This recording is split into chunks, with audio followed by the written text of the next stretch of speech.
আয়না ঘর।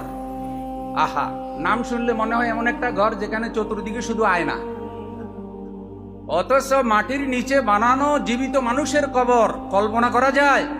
হঠাৎ করে একটা গাড়ি এসেছে, সাদা পোশাক, সিভিল বেশে উঠে নিয়ে গিয়েছে তাকে হাইসে করে, মাইক্রোতে করে, কোথাও খবর নাই, কোনো থানায় খবর নাই, কেউ জানে না। এই আয়না ঘরে নিয়ে ঢুকানো হয়েছে। 13 বছর 14 বছর পরে মানুষ ওখান থেকে বের হচ্ছে, তাকে নামাজের সুযোগ দেওয়া হয় নাই, নামাজের সময় বলা হয় নাই, কোন দিন শুক্রবার কোন দিন শনিবার এই অনুভূতি তার নাই, কখন দিন কখন রাত এই অনুভূতি নাই।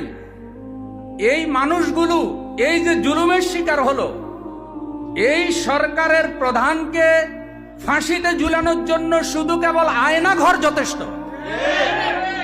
যেই অন্তর্বর্তীকালীন সরকারের কাছে আমরা কেমন বাংলাদেশ চাই, প্রত্যাশা করছি,